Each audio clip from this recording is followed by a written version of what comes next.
Second, 1 second, 1 second. Sure. Oh. So, hello and welcome to this edition of the Sankofa African webinars brought to you by Standard Associate Consulting Limited. My name is Benjamin Akwe. It's Friday, November 22nd of 2024, 10 a.m. US Eastern Time, 3 p.m. GMT, 4 p.m. Juba time.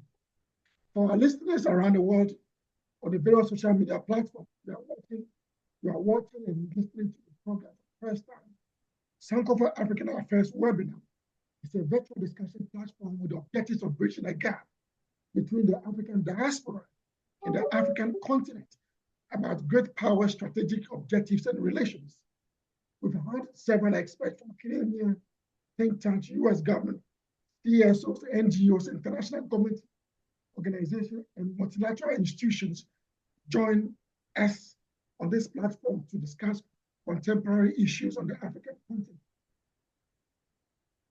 So we at Bell Associate Consulting Limited take this opportunity to thank all of this and our distinguished guest who has made this platform and our discussion topics a success.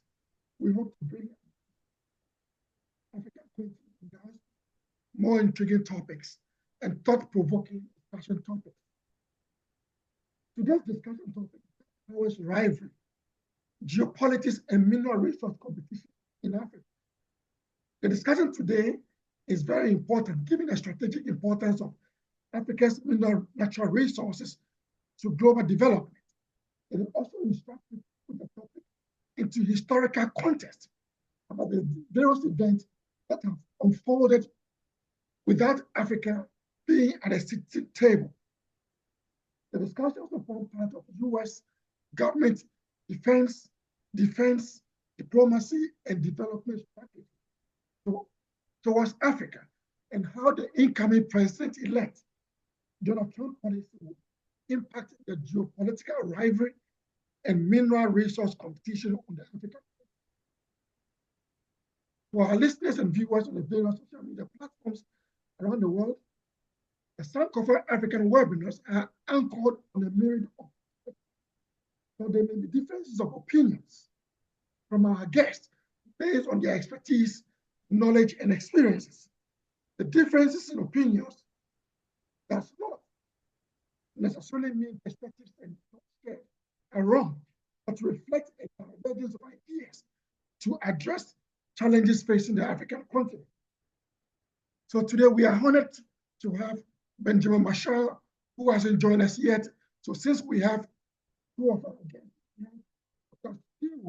who is an expert on China-African relations and is an assistant director, Center for African Studies, Howard University, Washington, D.C.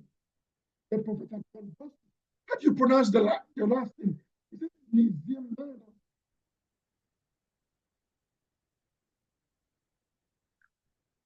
It's Nizimana. Nizimana, okay. Who is an international development expert and research at Africa Center for Strategy and Policy. He is joining us from Texas. So it's probably around 9 o'clock in Texas. We're expecting Innocent Ekman, who is a lawyer, a managing associate at Aluko and Oyabede International Law Firm, Lagos, to join us to discuss what goes into bilateral and multilateral mineral resource agreements between countries and foreign governments and multinational corporations. But for whatever reasons, he decided to buy out prematurely. He sent me an email back Tuesday telling me that he will not be available for various reasons, because it seems like when it comes to issues and great power strategies in terms of mineral resource negotiations, they find it very, very tricky to discuss some of these issues. So let me take this opportunity to welcome the two of you who are here, right?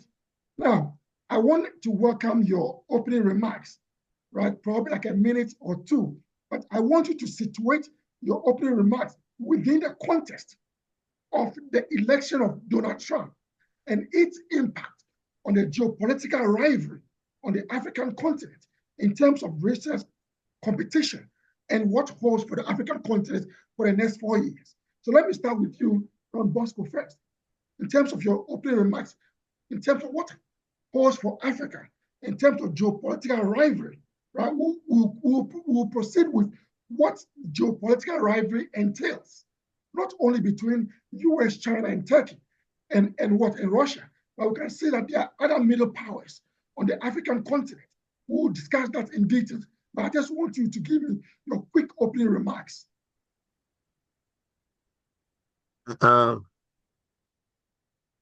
Thank you very much for inviting us to this important webinar. First of all, I strongly believe that African continent is an important continent that is one of the most influential continents around the world, in modern world today, in the context of geopolitics, foreign policy, development, and human security. Great competition happening right now in Africa cannot be deleted from the history. We have seen Cold War happening in the continent around the world.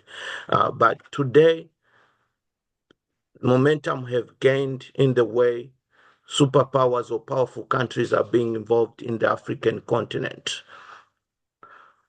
And the defining context or defining moment is now. Why? Because of changing environment that is happening. Climate change, the Ukrainian crisis, the conflict around the world, the need to transition energy from the electricity to renewable energy. All these factors have brought in Africa at the center of global powers. And before Biden government, Trump was behind China. His foreign policy involvement in Africa was a secondary issue. It became a secondary issue. And China took advantage of that. They took advantage of that.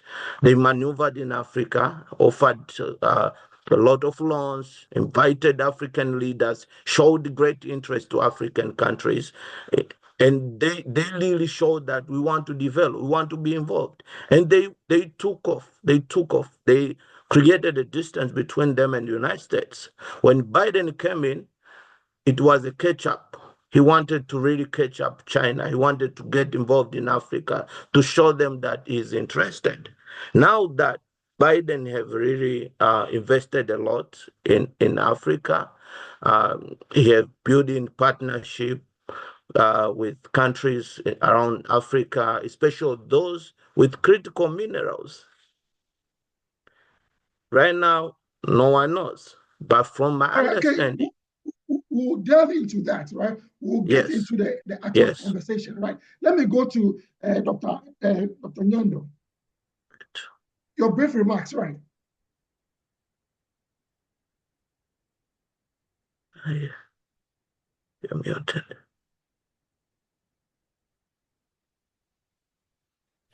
Thank you very much. Thank you, Dr. Nzimana. It's good to be here with you, and it's good to be here with you on this program. Morning to you and your viewers. Well, the current global milieu is characterized by a changing China. China, by way of the changes taking place in changing China with its priorities are about its economy, and where its economy and what it looks as the chief engines, the chief drivers of its economic growth for the next 10 to 20 years. I'll be happy to get deeper into this throughout the program. But this changing China and changing China's economy, as well as has precipitated or has had a correlation with a changing Chinese attitude about itself in the global world. I call it the second standing up. When the communists took over in 1949, Mao gave a speech and said China has stood up. And the China of Xi Jinping is one that is also standing up, but standing up in different ways. It's a China that believes culture is important, and I'll be able to get into that again. And it's not just important within China, but Chinese culture is important as an economic engine. And by extension, then, this has a corollary on African cultures. In the White House, then, in the United States, there's been an appreciation as well of this change that is taking place in China on Chinese approaches to Africa. And I agree with the doctor here. There's been concerted effort at catching up. However, usually in foreign policy in the United States, the changes are usually not big, but they're very fine. And you usually have to read between the lines. Thank you very much. Right. So I think we can get into the discussion. So I sent you a couple of narratives. There were 4 narratives, right? So I want us to look at the first narrative, which is to all of you, the 2 of you now. Now, what is actually fascinating about the first narrative, which is the geopolitical rivalry on Africa's mineral resources, it was written by an undergrad, right? Someone with an undergraduate degree from Oxford. And this is what he wrote. Now, I want us to focus on what he was trying to look in terms of historical context. Now, we know what happened in 1884, the scramble for Africa. We also know what happens in terms of colonialism. We know what happened during the Cold War, right? And we know what happened in terms of the struggle for African resources. Are we now experiencing a new scramble for Africa? Not in terms of only the great powers, not only the US, China, and Russia, but in terms of middle powers like Turkey, Saudi Arabia, and other countries. Are we now experiencing a renewed scramble for Africa's natural resources? Because that is what the author of this article was trying to portray. Are we now experiencing a renewed scramble for Africa? Let's go back to you, Dr. Fiwo, first. Oh, well, I would say it depends on how cynical you are and how optimistic you are. It also depends, if you're an African country, on what type of country you are. Are you an authoritarian country? Are you a dictatorship? Or are you a democratic country? Are you focused on export substitution? Are you focused or are you focused on value addition of your natural resources within your country, for all of which need education? And of course, the cold water here on all these points is that you need education and you need capital. And no one is going to do anyone favors. So that's usually I like telling African governments this, that no one is going out there looking to give you anything for free. Show me a country, starting with South Korea and going back to Japan, that developed without loans. Show me a country that developed with gifts. There isn't any. So there must be a cold reality amongst the Africans that the Africans are not children anymore. And if they want the development that they want, they have to work for it.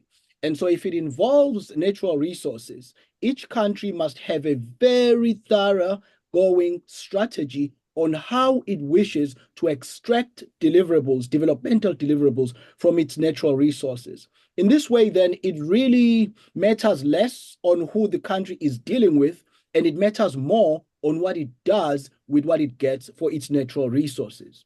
All right, thank you very much. So we'll come to the various countries. So later on with Don Bosco. But let me come back to you. Are we now experiencing a renewed scramble for Africa in terms of the great powers and the other middle powers in terms of natural resources exploitation on the African continent? Let's come to you. Okay. I believe that it is almost similar to the scramble for Africa. But the difference is that now Africa is in a strategic advantage. They have the resources. They have something that is needed, and they know that this is needed.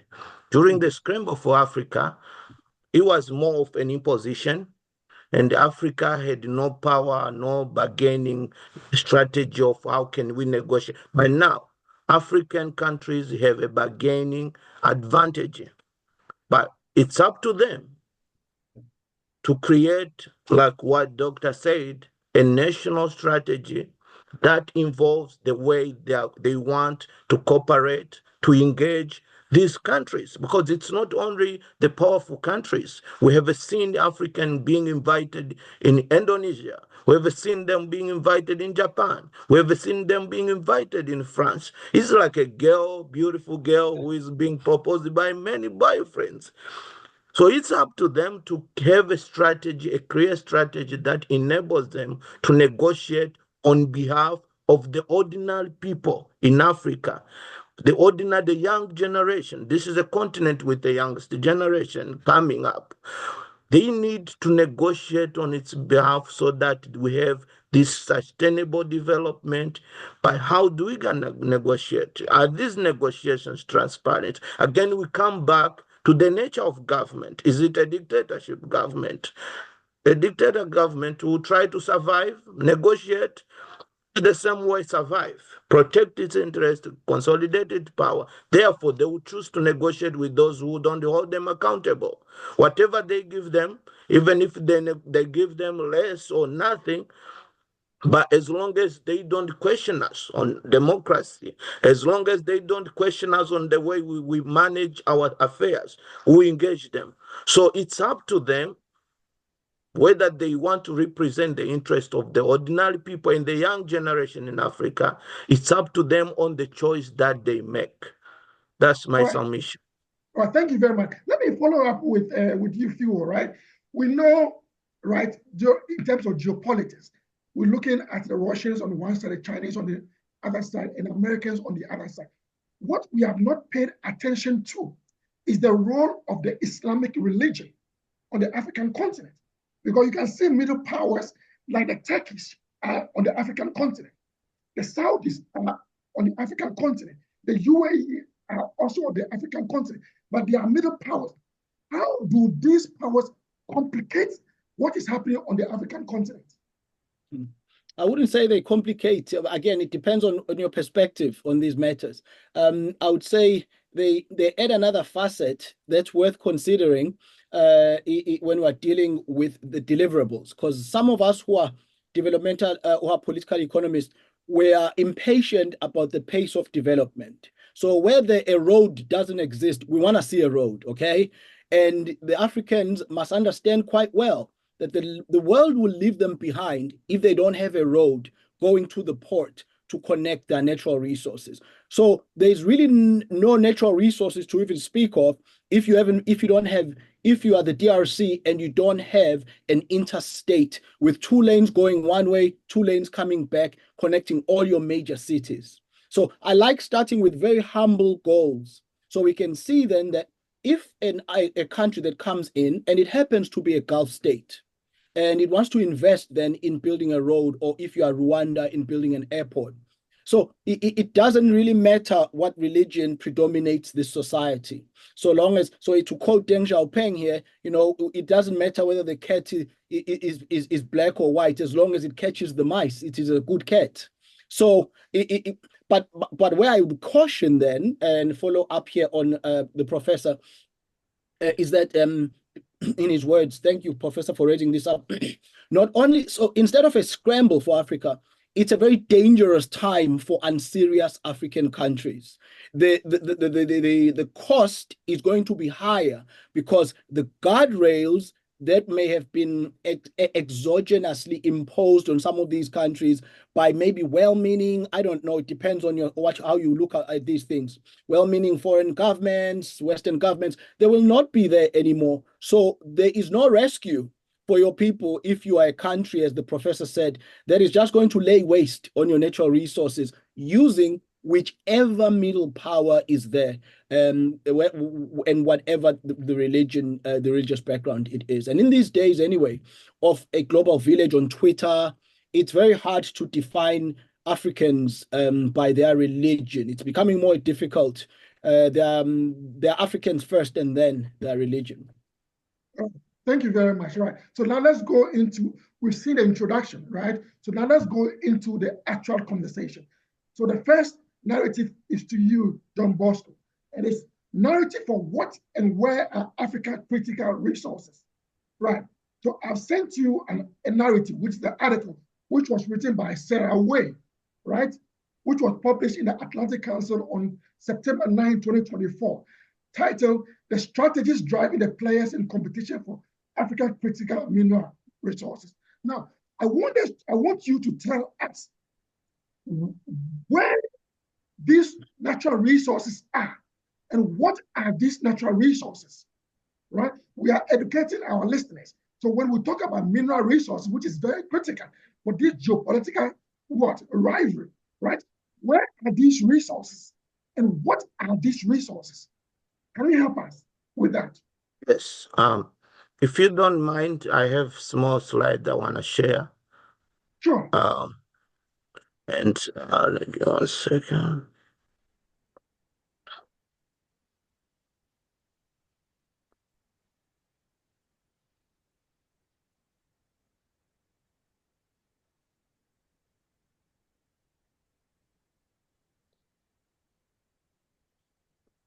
Yes. Can you see my screen? Not yet. Not yet. Okay. Again. Okay. Now, yes. I think. But now.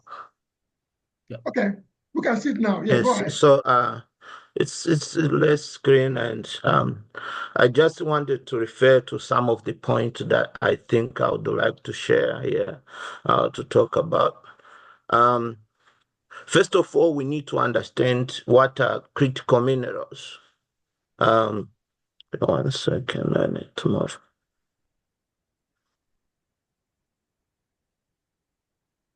Critical minerals are usually defined different using various criteria as security risk due to domestic supply, demand factor, and supply chain vulnerability and potential levels of trade and its economic impact. So when critical minerals are being defined, they are defined depending on domestic supply, the demand factor, and the chain vulnerability and potential levels of trade and economic impact. What are the vulnerability, chain vulnerability? We're talking about disruption in the supply. We are talking about domestic supply. Is it a needed material? Is it something which is critically needed in a society?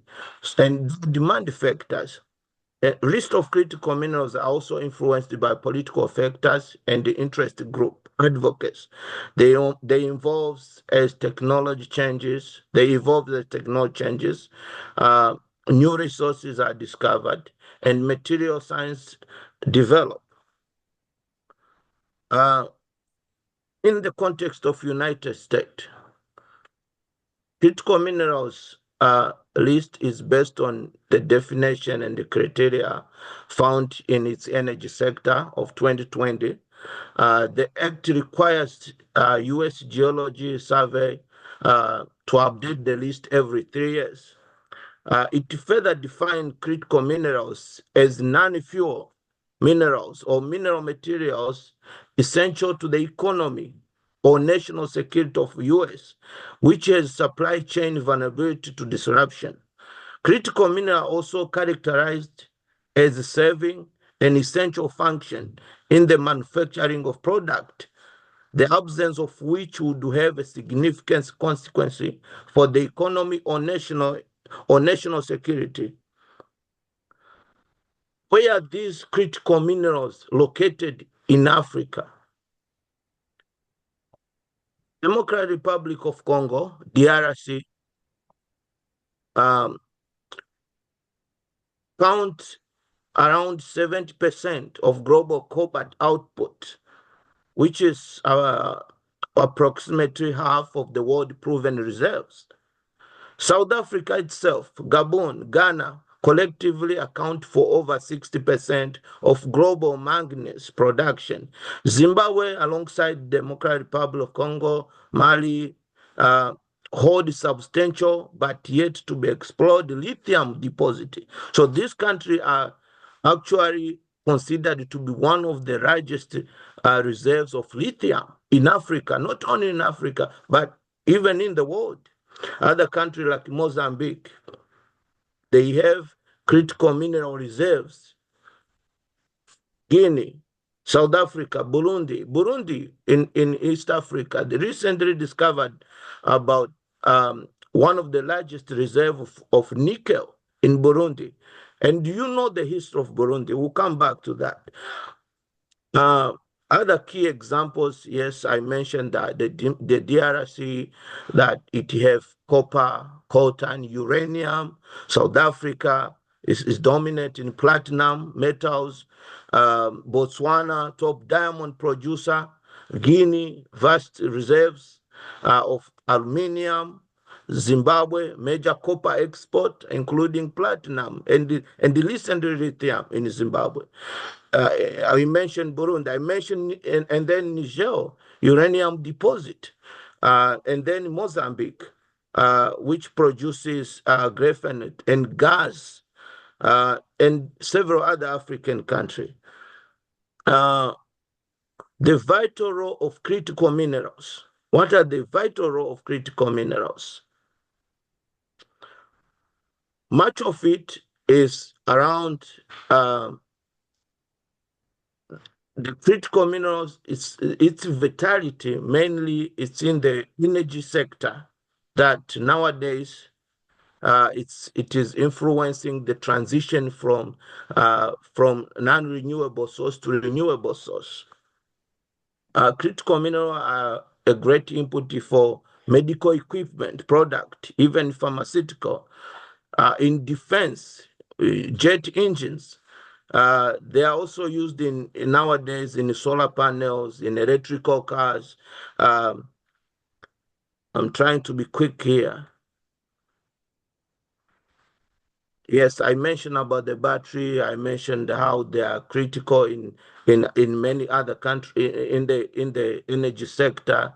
Jump on this.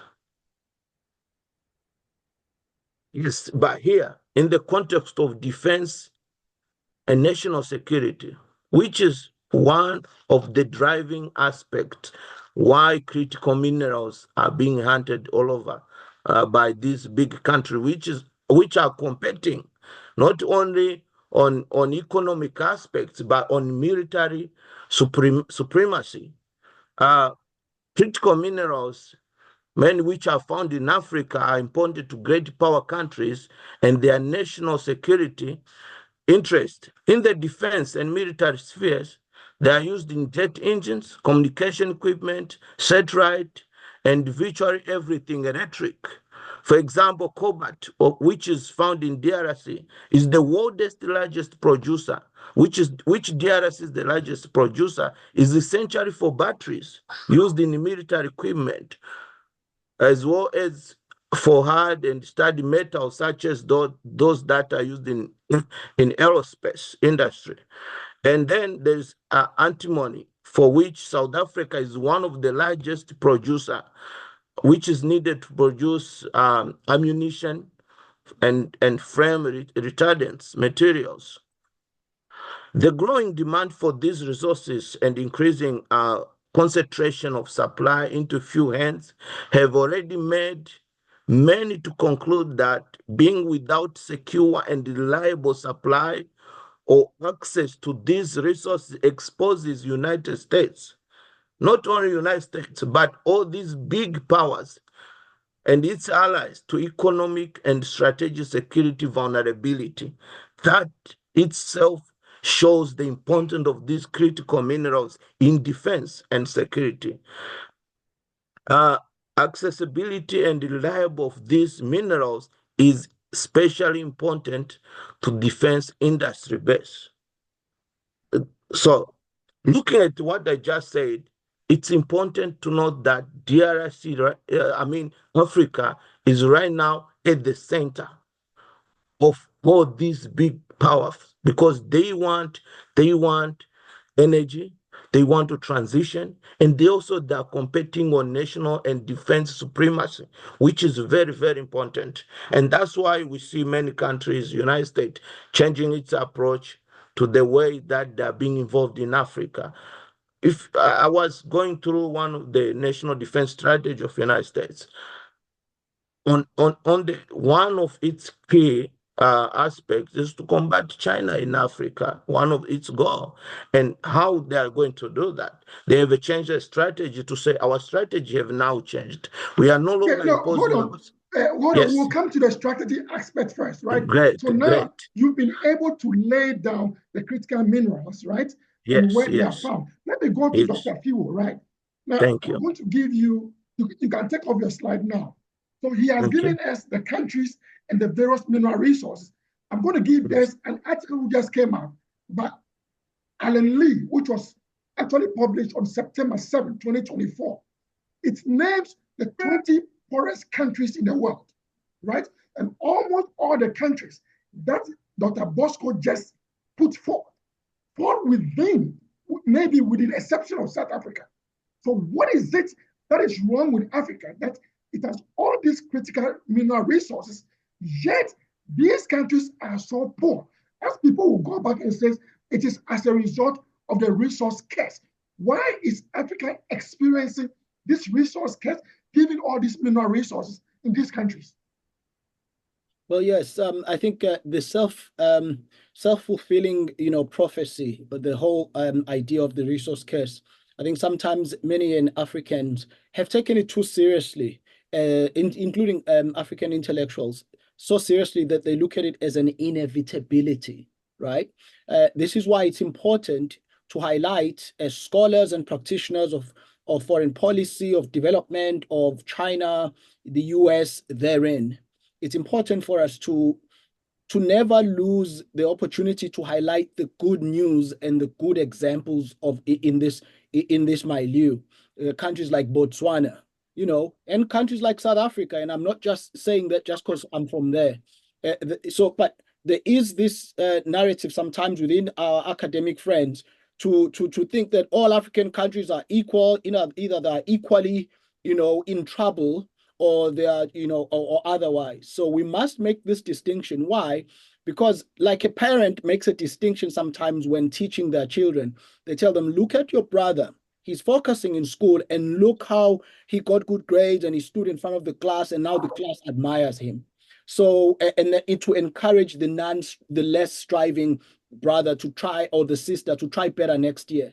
Similarly, a lot of focus must be put by, unfortunately, this is at the beginning, I started talking about no one is going to do Africans any favors. This is the time where, this is one of those instances where the Africans themselves must look within and be able to self-introspect, be able to, unfortunately, politicians, especially in many countries in the world, including Africa, they don't like intellectuals very much, like us, because we tend to tell the truth. We tend to have data like the professor has given us, and we tend to give compelling reasons why certain things must be done. And sometimes those often clash with political reasons, and the politics, being local, of course, always wins. And this is where then democracy, good governance, we must make a distinction between them, because many in African countries, they know quite well how to play the democracy game and the rituals of democracy. But as you say, they're still poor, which means they have not successfully married. There hasn't been a successful marriage between their democracy and their good governance, which some countries in the world now who are not very democratic have excellent governance. So the Africans must be able to put this together. And that's really what it is. It's not the big bad white man. It's not the neo-colonizer. It's not the Americans. It's not even the Chinese. But the solution is first within each African country. All right, thank you very much. I just got a text message from Dr. Machar. He said they have light off all the way in Juba, so we can still proceed. But let me come back to you, Dr. Bosco. So you have given us these critical minerals, the countries that they are found. Now, we can make the argument some of these countries are engulfed in conflicts, right? Why is that so? Why is it that these countries with all these critical minerals, right? There is this conflict. We saw this conflict in the 1990s, right? In what? In Sierra Leone, right? In Liberia. Why is this conflict still persistent, given the history? You see what is happening on the African continent. Look at what is happening in what? in Sudan, it seems like people don't really care. Look at what is happening in Niger, Mali, and Burkina Faso. They're trying to form their own regional bloc. Let's see what is happening in Chad. Let's see what is happening in Somalia. Why is that the case? Are we not learning from history? Thank you again. From my perspective, given the wealth, the critical mineral aspects, which is in Africa, which actually gained momentum in recent years, but you find that countries like DRC, they were in these wars since the 1990s, and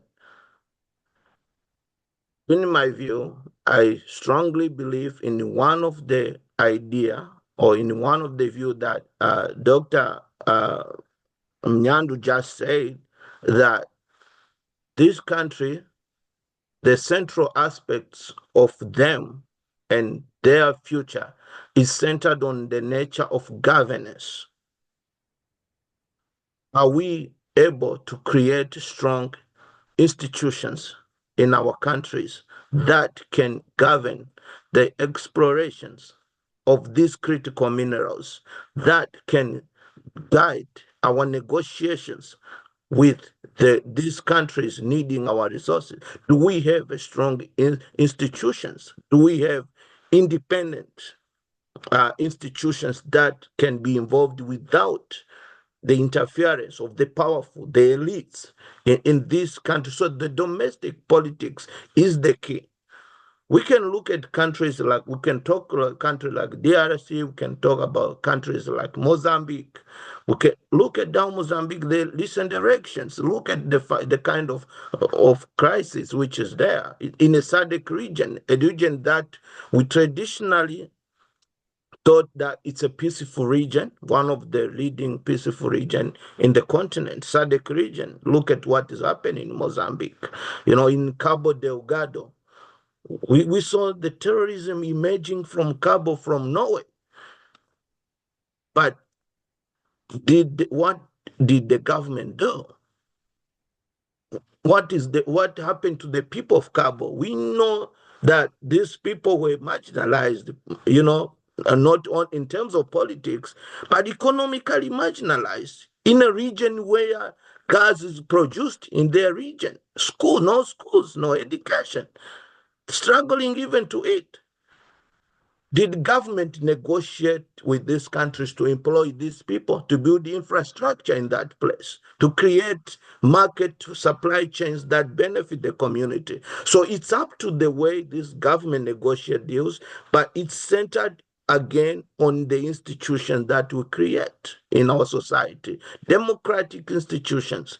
Some, for them to survive and consolidate their power, they choose to interact with those with non-interference policies. Like China. China will tell you, we don't care what you do. We are going to invest in your society. We are going to build infrastructure. We are going to do this, give us this, but we'll never interfere with your democracy. We'll never question your corruption. We'll never question the way you are handling things.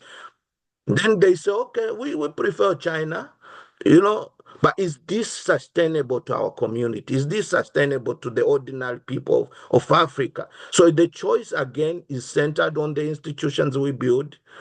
And again, in our choice as people, as leaders. So leadership is central. Governance is central in all these things. It's up to the leaders and what they want. Botswana is a leading, and I commend Botswana. I commend South Africa. I commend Zambia. I commend these countries that I see them giving us a kind of great story on democracy, consolidating their democracy and showing that in Africa it's possible. There are those other countries that are saying, no, this is a Western idea. This is a Western concept of democracy. It doesn't work in Africa. Our people have the right to choose, and they want me to stay in power for many years. They want.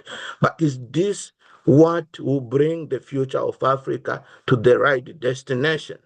With this critical, at the end, this critical mineral will bring up the results. We'll always see conflicts. We'll always see this country being ranked the poorest countries in the world, but they have these resources. So the central concept is strong institutions, and the leadership.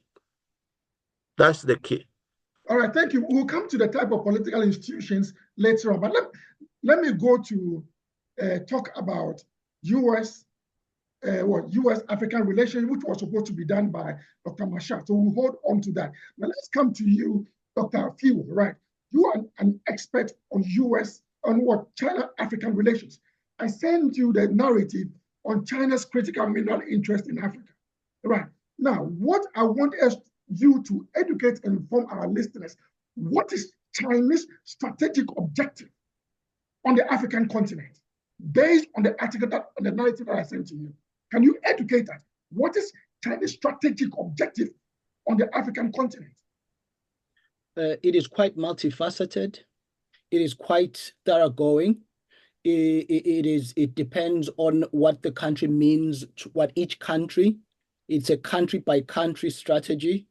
At least the tactics, they differ by country from country to country, and this is determined often by what that country means to the global economy and what that country means as a semi-hegemon.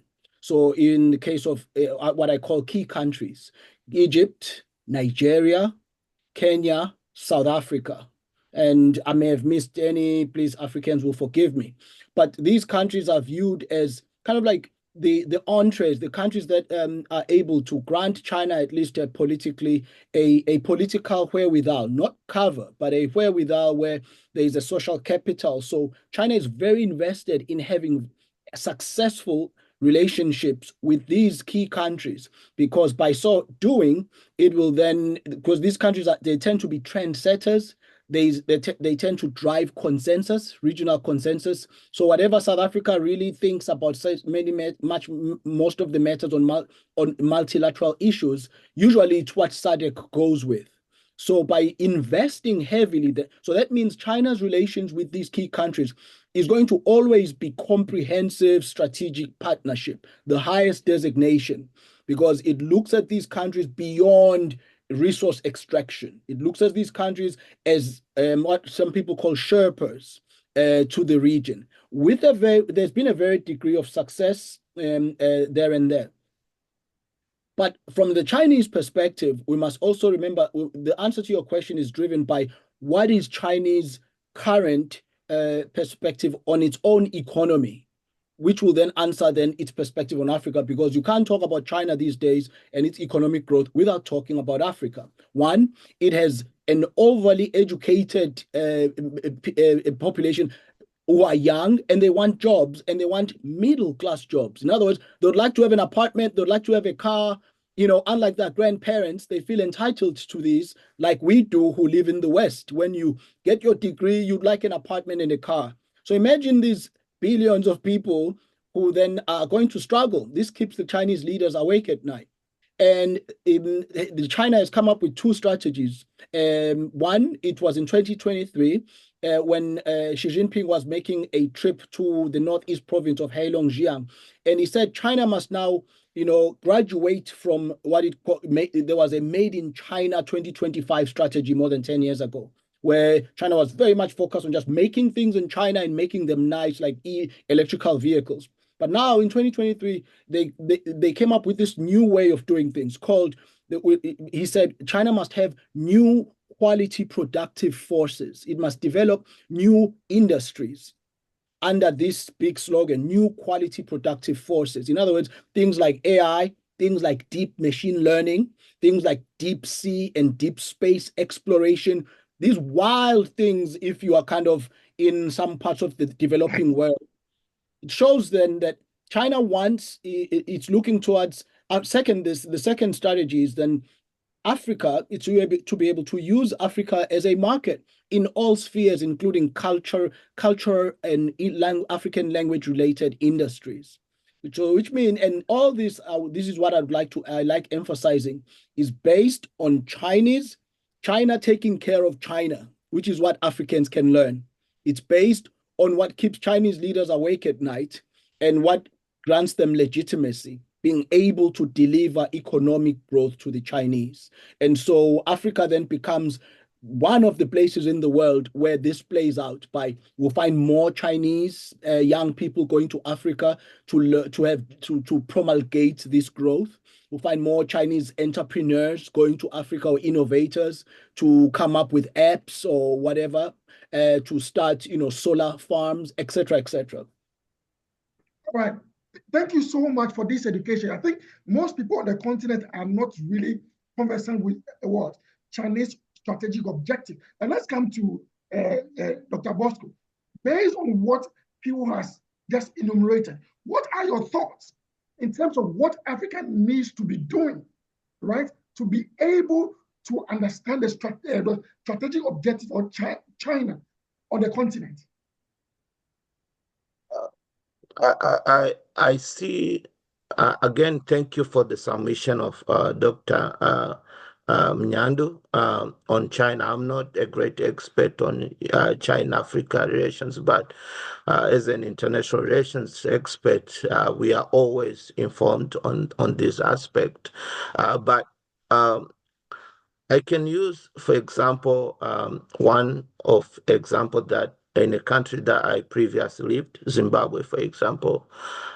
Zimbabwe during Robert Mugabe era, he was a darling of the West, a great friend. He used to go to UK and will be invited for lunch with the Queen. And after when things fell apart with the Western world, he declared what was called a look east policy. This was not anywhere in the document, but it was an approach that became like an escape route for Zimbabwe to survive the sanctions and to survive the kind of sour relations with the West. Did it pay off? Yes, it helped the country to survive, because every country thrived to survive in the international system. But how was Zimbabwe from that time and up to date? Yes, it's still under sanctions, but the kind of investment, and China became one of the largest partner of Zimbabwe, not only Zimbabwe, but many countries in Southern Africa right now. So China's involvement in Africa is to back its economy and to enable it survive compared with these global powers. Why? Because cheap labor, the materials that they want is found in Africa. And also they build a relationship with these African countries to be able to export their population in Africa for entrepreneurship, like the doctor said. I've seen many Chinese in Zambia. They are not only even in big investment, they are in grocery stores, which is like done by the locals. They're in everything around Africa. They're involved in everything as long as they can make money and survive. So this is one of the reasons why China is being involved in Africa, to support its growing population, finding them a job, and also strategically this enables them to counter an uprising in China. It's a way of even countering uprising within China, because once these young people are abroad, they'll be able to survive, they'll be sending and visiting their families. But we need to look at their policies, which they put up front of non-interference to internal to domestic affairs of these countries. This is what drives their negotiations. They will tell you, as we are different from the Americans, the West, because we are not going to question, we are not going to hold you accountable on democracy, on human rights violence, on anything that can be questioned democratically, on corruption aspect. They don't care about this, and that brings many countries to the table, because some countries are dictatorship, some countries want to maintain their power, the grip in power, so they'll prefer China than and other country, whatever the kind of investment. Also, the important aspect we need to look at is the historical relations with some of the African countries.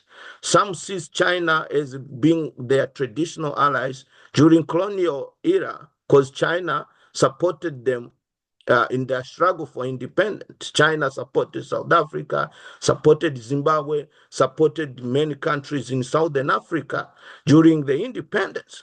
So these countries, they still, and which I also think countries need to move away from this aspect because I believe it bring a corrupt aspect within negotiations. Because if we are going to the table with you, knowing that you still remind me of what you did in the past, knowing that you are give me an advantage that I'm not gonna question you. I don't care what you do in your country. I would think that this is a kind of corrupt aspect which will compromise negotiations. At the end of the day, we are going to give China a strategic advantage in negotiations because they helped us in the past. 60 years ago, those kind of aspects still guide our negotiations. So Africans country need to again engage into genuine negotiations, win-win situation with this country without saying, these were our partners in the independence, so we prefer them. No, consider all the proposals on the table and engage them without regard to the kind of the past and those kind of aspects. That's what I can say for now. Right, thank you very much. Let me come to you, Dr. Nyando, right? You made a very interesting strategic objective of China, which many are not very familiar with. You're talking about a 2023 strategy, which is to graduate more into new quality productive forces that many people are not very familiar with. What many people are very familiar with, the 2013, which had to do with the BRI, right? That is what most Africans are very familiar with in terms of infrastructure. Can you try to make a distinction between these two? Because there is the argument that the BRI is leading African countries into a debt trap. Right. Can you try to make that distinction clearly for our listeners? I'll start where you ended, Professor. Yes, the terminologies always fly around, and I like it. And as a professor, I must qualify for my students anyway. And now for your viewers, this idea of debt trap, it's a very interesting idea because, again, I like to pour cold water on Africans. There's really a debt trap. No one puts you in a debt trap. You put yourself, one, by not having great negotiators while you are negotiating with a very capable country like China, where they bring their best negotiators. So right there, no one is going out to injure an African country. The Chinese just send their best negotiator, and they do what every country or anyone who, that's why there are degrees in the United States and in many other countries about negotiation. Like it's a specialty of law. But name me any just a country in Africa when they're negotiating for a railway line, do they bring their best negotiator, right? Because the Chinese always will. And so when this negotiator takes the African countries' negotiators to the cleaners, the Africans turn and say, well, China is trapping us in a debt when the chickens come home to roost. Meanwhile, this country had no chance from the very beginning. And I like using this example. And because I like accountability for the Africans, because as a scholar, I come from a place where I would like Africa to gain the best in this world. And it doesn't gain the best in this world by crying about the outcomes of its own doing, but it gains the best by self-introspection and meritocracy. So right there, I've put it right there. If someone may be thinking, what can Africa do to survive China? Well, just have meritocracy, like send your best people to do the things that are super important for your country. So if this railway line or the airport in Uganda is strategic for you, well, act like it is. So don't send, someone who doesn't know how to do infrastructure negotiation. And a second one is, for example, Chinese language. Some might say, well, let's negotiate from the African country. And they say, well, I speak Chinese, but do you speak legal Chinese? You see? So, so because the person you are negotiating with and you're going to write the documents on first are going to be in Chinese and you're doing Chinese, but the person went to school to study just general Chinese and they don't have a very much big depth. So a simple phrase can scupper the whole thing, you know. And again, every negotiating person who's smart would do that, whether they're from China, whether they're from the US or wherever. So I like using this then because it puts the ball back on the Africans themselves, that there's a lot that they can do to get the upper hand. Now, let me follow up with what you just said, right? That is why I try as much as possible to get a lawyer, right, to this program. But for whatever reasons, right, he checked out, right? He checked out just on Tuesday, right? Now, you're talking about best negotiators. You're talking about legal Chinese. This is where the Africans are handicapped, right? This is where we are severely handicapped. And more so, our society is not based on meritocracy. So how do we get over this hump? Well, like I said, the guy who was supposed to be on the program, right? I went to their website. I've read so many things on the website, and I was like, okay, let's bring this guy up. He agreed on the Sunday to contact his bosses over there. Then just on Monday, right, just within a day, he decided to buy out. So I was asking myself, just within a day, and you were able to make such a decision. So how do we get over, how do we get over this particular issue? Because that has been a problem with African countries in terms of negotiating, right? That has been because the best of African skilled resources are actually in the diaspora. They are not on the continent. Even those on the continent, the jobs that they have is not based on merit. So how do we get over this in terms of negotiation? Let me still stay with you. I'll be short here, Professor Nziman. Yes, I think a big solution can be learned from the Chinese themselves. When China was first allowed into WTO early in 2000, and they knew that they had very few years, a decade, to make an impact on the world. And they needed all the skills they could. And some of these skills, many of them were in the Western world. So, and no matter how much they looked, they couldn't fill enough with just Chinese nationals. So they looked and they came up with this idea of, they look at Chinese who live in America, who have American citizenship, who don't like to really go back and live in China, but who have an affinity for China and they feel some connection. They call these people the sea turtles, because as you know, all of your viewers will remember, sea turtles, while they spend their life in the ocean, they come back to the shore to give birth on the land. So the sea turtle generation, that the Chinese came up with this idea that you guys are overseas Chinese in effect, and we'll make it easy for you. This is the point now. We'll make it easy for you to come back, whatever domain you are in. We want, as long as you don't mess with the politics, you don't mess with certain things, there are some holy things here. You don't mess with those, but we know we need you, and we'll give you incentives. You will not lose promotion because you are from abroad. You won't have to bribe anyone to get a work permit. And your tax, no bureaucrat will mess up your taxes if you don't bribe them. You know, your boss is not going to be some political cadre that has nothing to do with what you do, but they're basically a political appointee. And of course, I don't want to, make it too flowery, but that's the essence. Well, you know what took place there. These people had a know-how from the West, and these companies started mushrooming. So whereas you'd have like a company in the US that produced certain technologies, you started having a company producing the same technology, but Chinese, that was made by these sea turtles. Well, all of us sitting here, wherever we are sea turtles, in effect. Okay.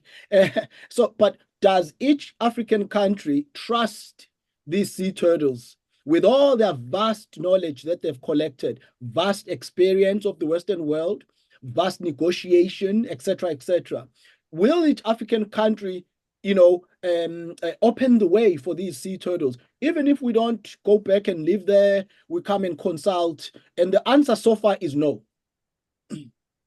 Thank you very much, right? Let me come to you, Bosco, right? In terms of what Dr. Manu just said, in terms of sea turtles, and we saw the Japanese were able to do what we call the Meiji Revolution, where they were able to attract.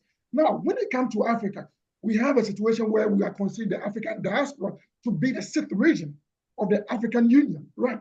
But the point is that the African Union only depends on the African diaspora for resources, but not in terms of their expertise. Not in terms of attracting their expertise, whether the people want to come and stay or not. At least it should be attracting their expertise, right? But we are so much focused on remittances. Why do we have such a situation? Are we not learning from what the Chinese did and what the Japanese did in order to better our life or our development? Why are we not able to do that? Is it a failure of leadership or a non-recognition of the effect that a diaspora can have in terms of development? Thank you again for the two submissions you guys have made. I can first comment on what Professor Dr. Mnyandwe said. Negotiations. We have a bargaining position, strategic position of having resources, of having these critical minerals, and also being the market, and also being a place that they believe can drive their economy. So that's an advantage already we have in Africa. But are we negotiations? Are we engaging in negotiations with a strong team of contractors, people with great expert? My answer in most contexts is no. Why? Because in Africa, most governments, most people are involved. They look at your past. For example, if it's a country that is based on armed struggle, you was in our armed struggle. You was young. You entered at the age of 12. So now you are a minister of finance. You are a minister of foreign affairs. And you see that these people will be the ones chairing all these negotiations. What our expectation? What will be the outcome? Simply because someone fought the war and he's rewarded to be Minister of Foreign Affairs or Economic Minister or leading these great institutions is the one chairing these negotiations. I have been one of the people, I think, with personally advocating in whoever I talk to, I always advocate for diasporan people to be involved in Africa. Let this country, each country consider their people abroad. Identify them, do research, identify those who are abroad, the expert, bring them on, invite them, talk to them, offer them advisory roles. In some who may not even require salaries to be paid, simply because they might love to see the country developing, to see the country moving from one step to another. They may want to offer the service on a voluntary basis. But these countries, I can give an example.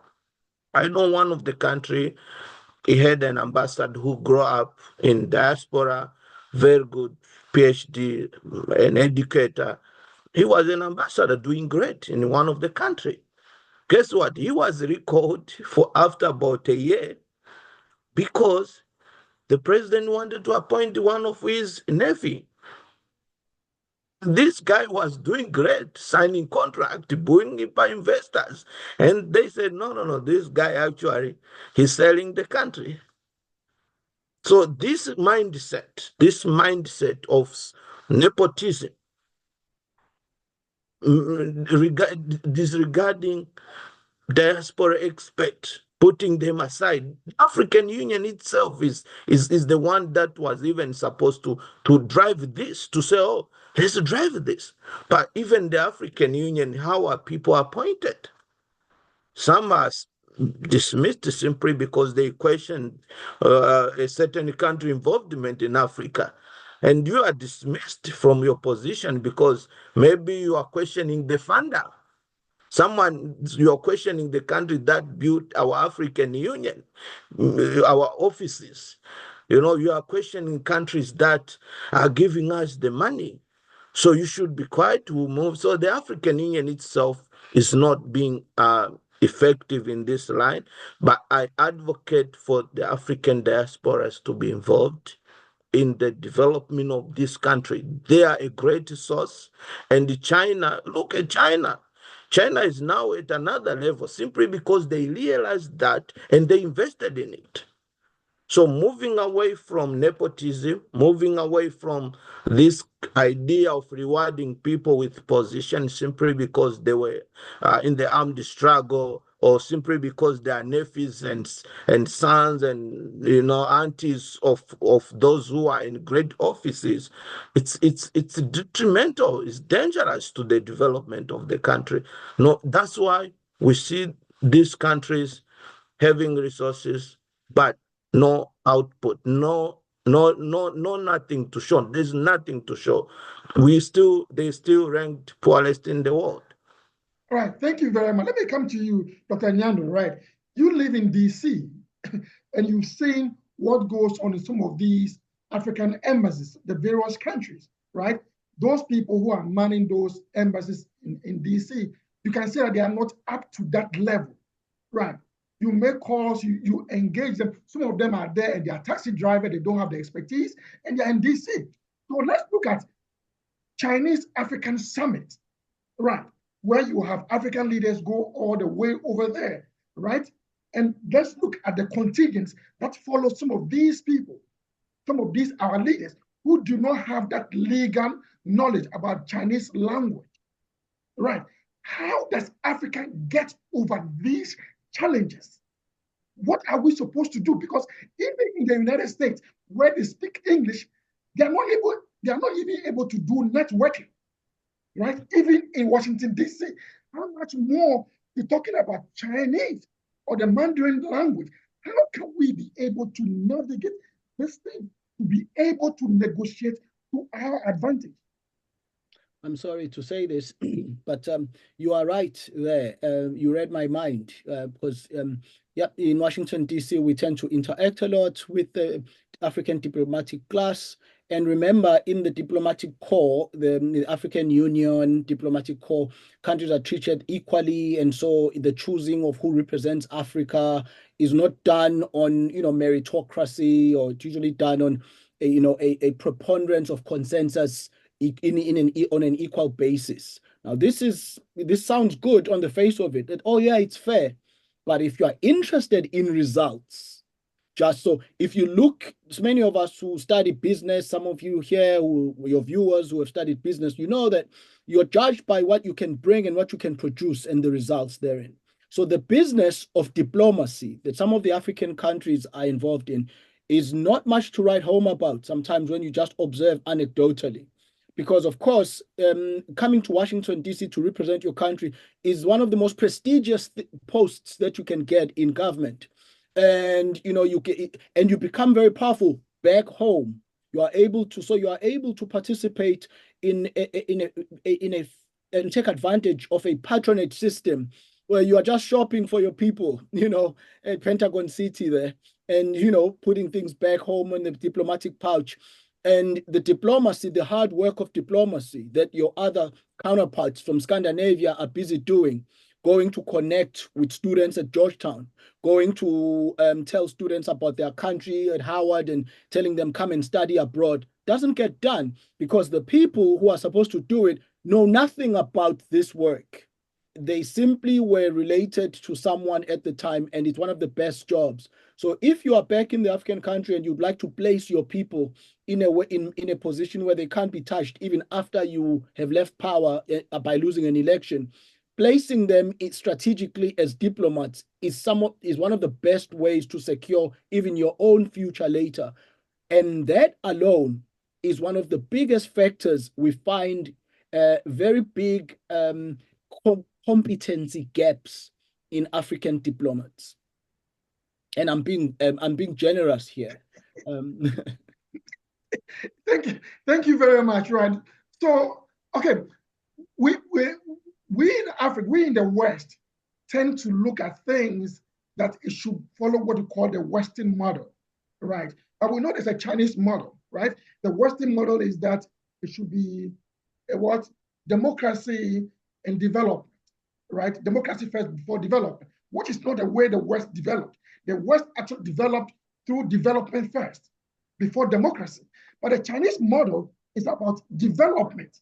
Then we'll see going forward how to deal with democracy, right? So that, when it comes to John Bosco, does political ideology matter when it comes to development in Africa? Should it be democracy to be the only way out? Or should we be able to adopt a Chinese model where we focus on development? And as we go forward, we decide whether we want to be democratic. Africa these are almost 52 countries in the continent, and the one size fits all strategy. Each country is different. Each country have its own model of governance strategy. National strategy is different. There are those countries that perceive democracy being central to their development, being central to their way of doing things. And there are those countries that sees dictatorship to be their own style of doing things, and maybe imposing and also achieving development through their means of doing things. And we have other countries with no strategy of either is a democracy or either are we at least focused on development. At least if you are focused on development, we are going to note that. We are going to see that although this country is a dictator society, but is developing, the results are there to be seen. But there are countries that you don't know whether they are on development or whether they are also pursuing democracy. They are in the middle. They have no strategy. So ideology matters. But is this ideology sometimes it's on paper? Implementation sometimes is zero.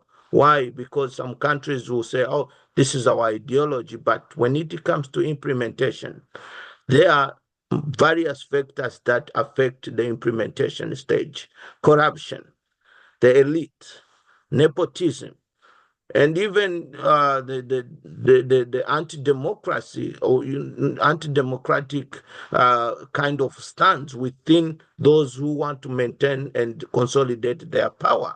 So we may have a strategy, ideology, but when we don't have it in the implementation and seeing results, it's a problem. I can mention countries that I saw. Look at Botswana, have a diamonds, but we know that Botswana is a democratic state. Their way of doing things is based on democracy. We have their leaders. We have seen their leaders doing a peaceful transfer of power in a very peaceful way. We have seen Zambia doing that. We have seen countries like Ghana. We have seen countries like Tanzania, Kenya, doing a peaceful transfer of power. And this country, we need to appreciate their way of doing things. You can see the results. If you can see the results, look at Botswana. Yes, some question that, they're not doing enough in terms of development, but I strongly believe that it's coming. Once you have a strong institutions, once you respect your institutions, then those institutions will drive the implementation. So without these strong institutions, countries will always remain behind despite having ideology. Without the strong institutions, independent institutions, I'm talking about independent institutions. I'm talking about judicial system, which is not interfered by the president, by the powerful. We are talking about the executive that will sit down in the parliament and debate a policy and brings it out. So as long as we don't have these institutions and we have ideology, we will not see the results. So strong institutions is the key, is central to the results. All right, thank you. Let me come to you, Dr. Nyando, right? Irrespective of any political ideology, whether it is what? Communism or it is what? It's democracy.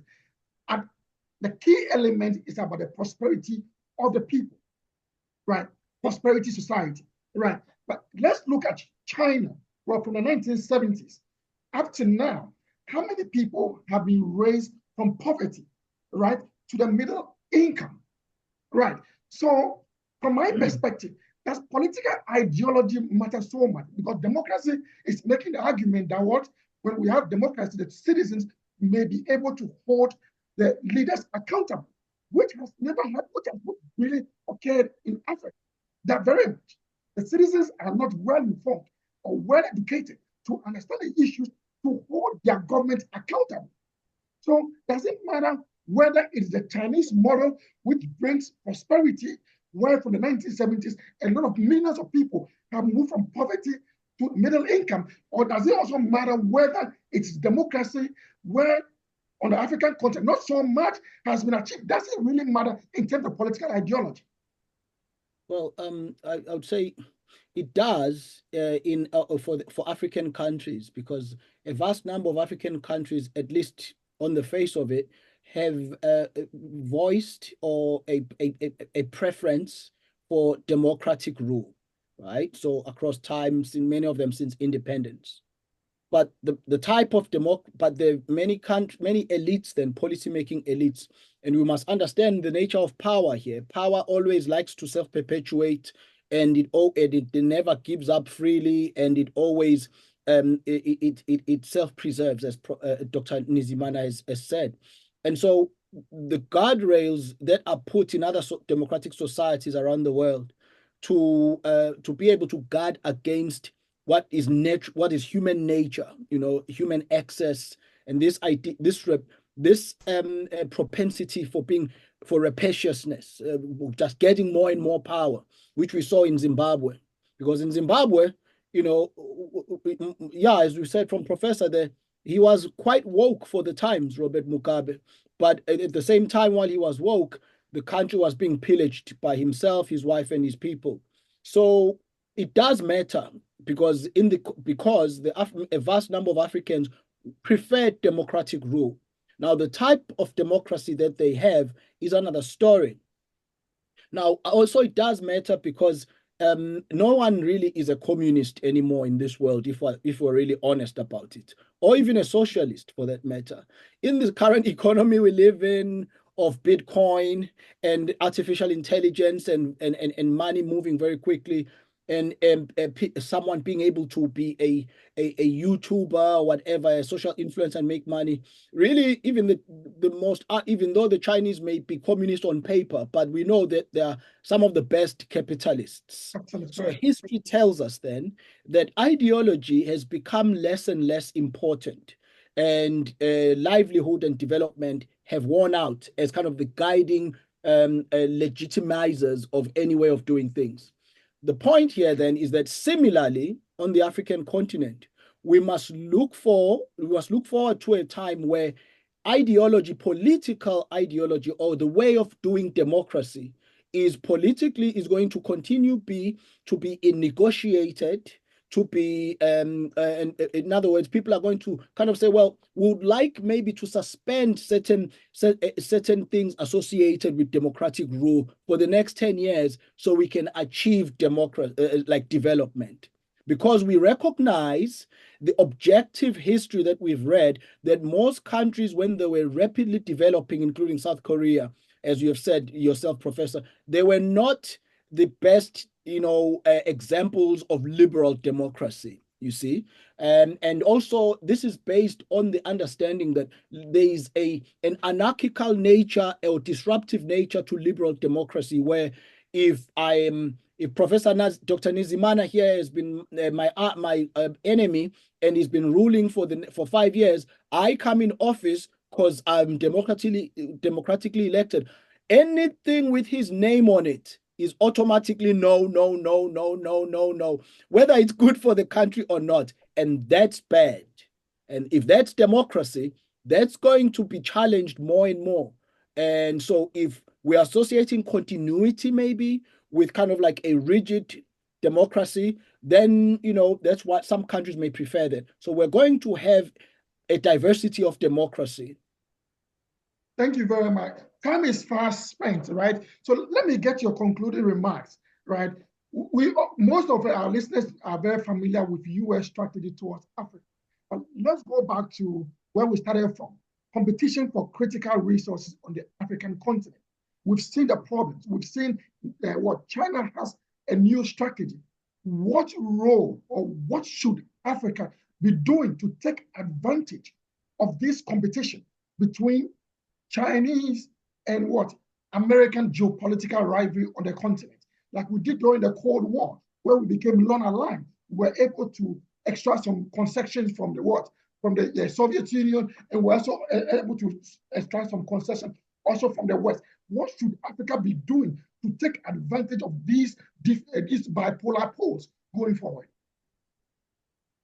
Let's come to you, Bosco, first. Yes, thank you. I think Africa, having realized that we are an important aspect with our critical resources, we are the most beautiful girl wanted by everybody. I would think that they need to have a strategic approach, have a strategy. How do we approach these proposals on the table? If I'm DRC, Democratic Republic of Congo, I can maybe say we want infrastructure in this area. We have no road connecting Katanga to Kinshasa. We have our infrastructure is dead. Like earlier, doctor said, he mentioned about you having critical minerals, but without a road, without infrastructure, it is zero. So take advantage of these negotiations and also demand genuine things that would help the ordinary people, because at the center of everything is the prosperity, is the sustainable development within our populations, within our citizens. So again, that will come down to negotiations. Are we having genuine negotiations? Do we have top negotiators? If necessary, why can't we look independent institutions, independent contractors to engage in our negotiation, to drive our negotiation and pay them, rather than bringing people who are not well informed on contract negotiations, bringing those who are just people with the history of armed struggle, with the history of being people who were involved in the politics of the country, and rewarding them with positions, and then they chair their negotiation. So key in this important aspect is to have a strategic approach, which is flexible, which allows them to negotiate genuinely for the people of their country. Right. Thank you very much. Let me come to Dr. Nyando, right? I want to be a little bit difficult over here. From the 1970s up to now, were African countries sleeping when the giant was waking up? Meaning what? When the Chinese from 1970s, being the elephant, was rising up, were we sleeping that we didn't see what was happening? That we've been taken by surprise? I wouldn't be so hard on the Africans here. I would say no, not really, because remember, this was a time of, it was a bipolar time. So it was a time where two giants were kind of having it out, the East and the West, and the Soviet Union and the United States. So there was a negotiation taking place. And many countries suffered through this because you had to take sides during the Cold War. Even if when you were not taking sides, you were looked at by both. It was even worse to not take sides because both the East and the West would think you have taken the other person and you gain nothing. So coups were taking place in Africa, and they were based to a large extent on which part of this, this bipolar world you happen to fall under when you woke up in the morning. And then this was going to be followed in the 1980s by kind of like it becomes clear that the preeminence of the United States is more and more a sure thing, and it's unquestioned. And then the 90s as well. So at the time of a unipolar world, the time of McDonaldization, the time of globalization that is West-driven, the time of, industries are going to now move eastwards. That's when the industries start moving to China, and China becomes the engine of growth, and it starts building and becomes the laboratory for Western countries with cheap labor. China uses this, though, which is a lesson for Africans. Instead of, wallowing in self-pity and saying, well, why are you making us make, tennis balls? What do you think of us? Don't you take us seriously? They said, no, we can learn from this. They're bringing machinery. They're going to bring German engineers, and one engineer is going to be worth 100 Chinese engineers if we can learn from them, right? But at this time, unfortunately for Africa, it's a time, instead of a renaissance, I call it a denaissance. There was a marked decrease in foreign direct investment in Africa. China itself had kind of withdrawn from Africa because it was so focused on itself, which is also instructive for Africans. You can't be everyone's friends all the time. You must learn to focus on your country. Indeed, for an African country, you can't be another African country's friend all the time. You must learn to focus on your own country. Now, within academia, this is looked at as bad. It's not woke. Why would you say we shouldn't be together? Well, because a leader's first primary role is to take care of their country, not the continent, not their neighbor, but their country. That is what Chinese leaders understand quite well, that legitimacy comes from being able to deliver this. So this is going to be followed in 1990s, 2000 by structural adjustments. So China is not lending anything to African countries. So the only people lending have very stringent, requirements, the Western world, and they're telling you, do not. The term came out was social spending. The young amongst your audience will not understand this term, but social spending was building a hospital, building a school. That was not, you're not supposed to do that. And that is one of the single most important things that set Africa back, because the few sources of funding that were available were telling Africans, don't build hospitals, don't build schools, which are the things the Africans are going to need now in the future of 1990s. So when the future came, 2010, 2020, the Africans were not ready, because back when their engineers were supposed to be learning physics, there were no schools, because the only loans they were getting were telling them, do not build schools. And so the Africans, so they were both a victim and as well as a victim of themselves and a victim of the global situation. But the times have changed, and they must recognize that. That is why the Africans must not use old textbooks for how to deal with the world for this time, because this time is vastly different. Thank you very much, Dr. Bosco and Dr. Ward-Phil, for joining us today on the Sankofa African series. This has been a very interesting conversation, but these are things that discussion we normally do not have, right? It's very, very important for us to look at these things going forward and what we need to adjust in terms of whatever we need to do in terms of our political system, economic development, everything. I take this opportunity to thank all our listeners on the various social media platform, and for the two of you coming and joining us today to have this important discussion. We hope to have you in the coming weeks to finalize this discussion. On this note, we come to the end of another Sankofa African series. We hope to see you next week, Friday, on the 29th. So kudos over here, and thank you to the both of you. All right, thank you so much. I appreciate it. Thank you. All right, thank you. Thank you.